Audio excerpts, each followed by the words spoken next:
Welcome back friends in सोपी English channel. सोपी English चॅनलच्या आजच्या या व्हिडिओमध्ये आपण फ्युचर परफेक्ट टेन्स शिकणार आहोत. आणि फ्युचर परफेक्ट टेन्स म्हणजेच पूर्ण भविष्यकाळ. पूर्ण भविष्यकाळाचा दैनंदिन जीवनामध्ये उपयोग कुठे कसा करावा ते आपण आजच्या या व्हिडिओमध्ये उदाहरणांसहित समजून घेणार आहोत. आणि म्हणून व्हिडिओ थोडा सुद्धा स्किप करू नका. चला सुरुवात करूया. पूर्ण भविष्यकाळ, फ्युचर परफेक्ट टेन्स हे आता आपल्याला माहित आहे. त्याचा उपयोग काय आहे? केवळ एकच उपयोग आहे.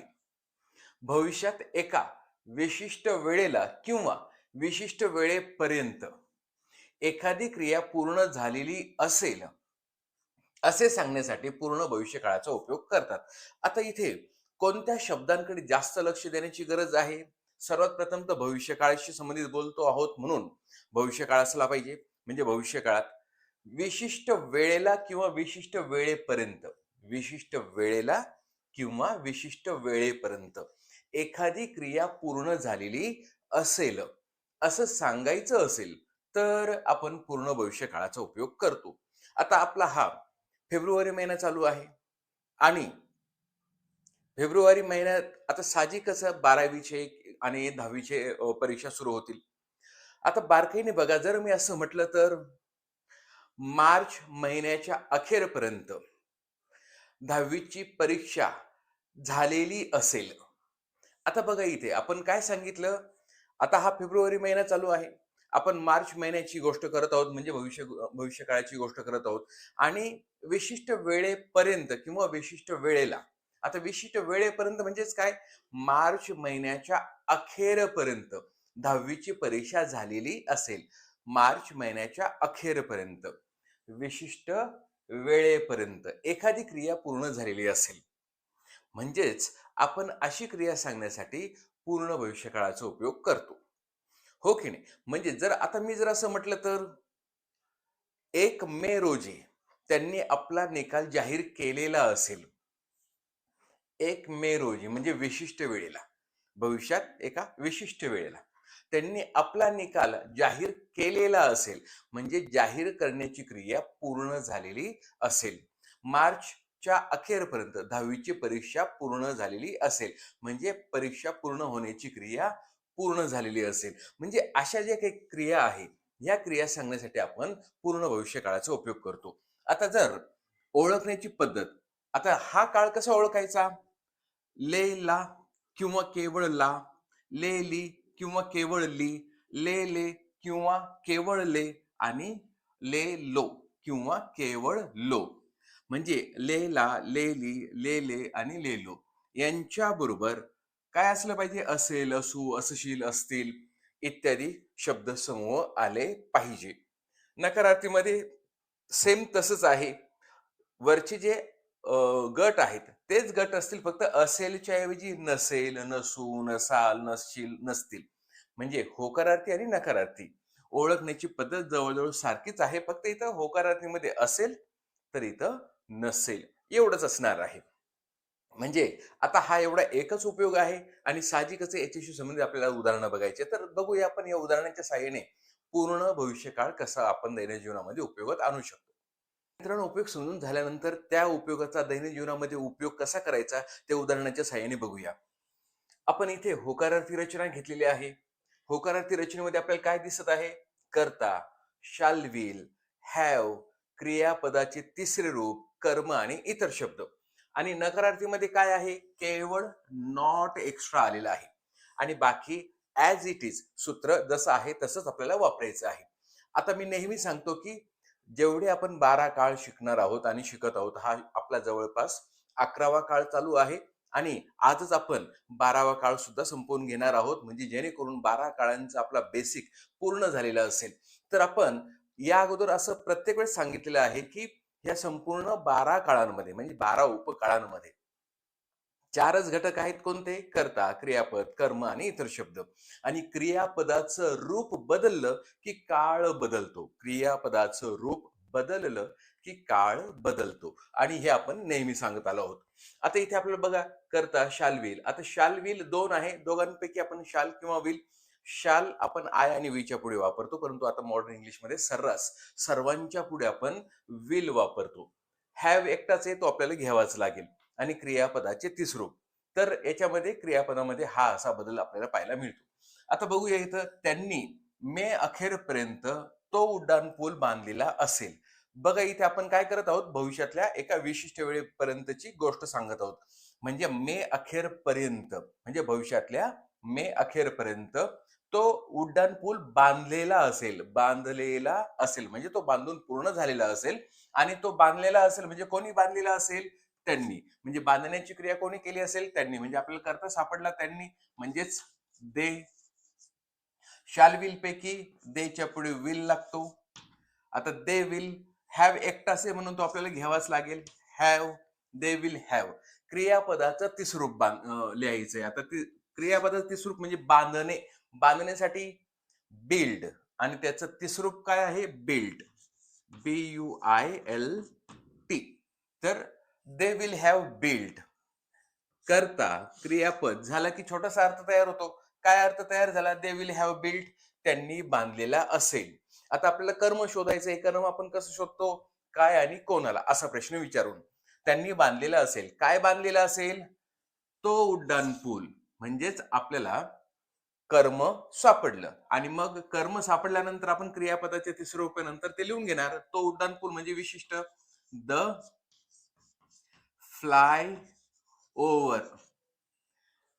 दे will have built the fly over. त्यांनी तो उड्डाण पूल बांधलेला असेल. आता अजून काही उरलं आहे का, तर हो उरलं आहे. काय उरलं आहे, मे अखेरपर्यंत म्हणजे इतर शब्द. म्हणजेच मे अखेरपर्यंत साठी आपण काय लिहितो, by the end of May. आता इथे आपल्याकडे जागा नाहीये म्हणून आपण इथे थोडस ऍडजस्ट केलं, तुम्ही इथं समजून घ्या जरा. दे will have built the fly over by the end of May. तर मे महिन्याच्या अखेरपर्यंत त्यांनी हा पूल म्हणजेच तो पूल बांधलेला असेल. तू तेथे पोहोचण्या अगोदर तो निघून गेलेला असेल. म्हणजे बघ, आता तो आता इथून जात आहे, परंतु मला नाही वाटत की तो तिथे असेल, कारण की त्याचा टाइम झालेला आहे तिथून ऑफिस सोडून जाण्याचा किंवा शाळेतून जाण्याचा वगैरे. असा आपला काहीतरी संदर्भ असतो आणि त्या संदर्भानुसार आपण दैनिक जीवनामध्ये आपण असं काहीतरी बोलतो की तो तिथे जाईपर्यंत, आता तो तुला भेटणार नाही, तू तिथे जाईपर्यंत तो कदाचित तिथून निघून गेलेला असेल. आणि मग इथे तू तिथे पोहोचण्या अगोदर ही विशिष्ट वेळ झाली. तो तिथून निघून गेलेला असेल. निघून जाण्याची क्रिया कोणी केली असेल, तो म्हणजेच ही. त्याच्यानंतर शाल विल पैकी विल. हॅव एकटाच आहे म्हणून आपल्याला घ्यावं लागेल, ही विल हॅव. निघून जाणे लिव्ह आणि त्याचं तिसरूप काय आहे, लेफ्ट. LEAVE leave. लिव्हचं तिसरूप left. He will have left. He will have left. तो निघून गेलेला असेल. आता इथे बघा, केव्हा, तू जाण्याच्या अगोदर म्हणजे before. He will have left before you. तू तिथे पोहोचतो आहे ना, यू रीच देअर. तू तिथे पोहोचेपर्यंत तो तिथून निघून गेलेला असेल. He will have left before you reach there. आता हा बिफोर यू रीच देअर हा जो रीच आहे, हे आपण मूळ रूप का वापरलं वाक्यात. इथे आपण पूर्ण भविष्य काळ घेतला आणि इथे आपण साधा भविष्य काळ घेतला. या काळांची जडणघडण काय असते, कशी असते, त्यांना कशी जोडायची, हे आपण आता पुढच्या हायर लेवलला शिकणार आहोत. आणि म्हणूनच मी आता तुम्हाला सांगतो की आपला हा बेसिक पूर्ण करून घेणं गरजेचं आहे. बेसिक एकदा पक्का झाला की आपल्याला हायर लेवलला जायला सोपं जाईल. तर हे असं का झालं हे मी तुम्हाला येणाऱ्या पुढच्या व्हिडिओज मध्ये नक्की सांगेल. परंतु इथे आपल्याला तो तिथून निघून गेलेला असेल, ही विल हॅव लेफ्ट. केव्हा, तुझ्या अगोदर म्हणजे तुझ्या पोहोचण्याच्या अगोदर. अगोदरसाठी बिफोर यू रीच देअर. तर हा साधा वर्तमान काळ का वापरला ते मी पुढच्या व्हिडिओज मध्ये तुम्हाला स्पष्ट करेल. ह्या महिन्या अखेरपर्यंत मी येथे 5 वर्ष काम केलेले असेल. ह्या महिन्याच्या अखेरपर्यंत म्हणजे हा महिना अखेर म्हणजे हा महिना संपला की मला इथे काम करून 5 वर्ष पूर्ण झालेली असेल असं आपल्याला सांगायचं आहे. म्हणजेच आपण असं म्हणू शकतो, अगोदर आपण ह्या महिन्यापर्यंत असं अगोदर लिहून घेऊ शकतो, किंवा मी इथे 5 वर्ष काम केलेले असेल हे अगोदर लिहून घेऊ शकतो. काही अडचण नाही, कारण की हा काळ आहे. आपण वेळ आणि वेळ वाक्याच्या सुरुवातीलाही घेऊ शकतो आणि वाक्याच्या शेवटी सुद्धा घेऊ शकतो. तर आपण by the end of this month, by the end of this month म्हणजे ह्या महिन्याच्या अखेरपर्यंत मी येथे 5 वर्ष काम केलेले असेल. आता करता कोण? मी, म्हणजेच आय. शाल विल पैकी शाल वापरा किंवा विल वापरा, काही अडचण नाही. आय शाल विल वापरलं तरी चालेल. I shall have. काम करण्यासाठी वर्क, त्याचं तिसरूप काय आहे? ईडी लागतो. काय लागतो? Varkala ED. I shall have work hair म्हणजे येथे किती वर्ष? 5 वर्ष. For 5 years. By the end of this month, I shall have worked here for 5 years. आता इथे जर आपल्याला नकारार्थी करायचं असेल तर केवळ नॉट टाकायचं आहे. आणि नॉट कुठे टाकायचं आहे? शाल विल आणि हॅव यांच्या मध्ये. म्हणजेच असं जर आपण म्हटलं तर त्यांनी मे अखेरपर्यंत तो उड्डाण पूल बांधलेला नसेल, म्हणजे अजूनही बांधून पूर्ण झालेला नसेल. तर आपण कसं म्हणू? They will not have built the flyover by the end of May. तर मे महिन्याच्या अखेरपर्यंत त्यांनी तो पूल बांधलेला नसेल. असेलच्या ऐवजी फक्त तुम्हाला नसेल करायचं आहे. तर अपेक्षा करतो की हा काळ तुमच्या लक्षात आला असेल. आता आपण 12वा काळ, की जो दैनंदिन जीवनामध्ये जास्त उपयोगात येत नाही, म्हणजे खूपच रेअर परिस्थितीमध्ये, खूपच दुर्मिळ परिस्थितीमध्ये त्याचा उपयोग होतो, जवळजवळ नाही. जो आपण 12वा काळ म्हणजे पूर्ण अपूर्ण भविष्यकाळ शिकणार आहोत, त्याचा ज्यादातर उपयोग होतच नाही. परंतु आपल्याला त्याचं सूत्र आणि ओव्हरऑल एक माहिती असावी, यासाठी 5 मिनिटात मी तुम्हाला त्याची माहिती देऊन टाकतो, म्हणजे जेणेकरून आपले 12 काळ कंप्लीट झाले असं आपल्याला म्हणता येईल.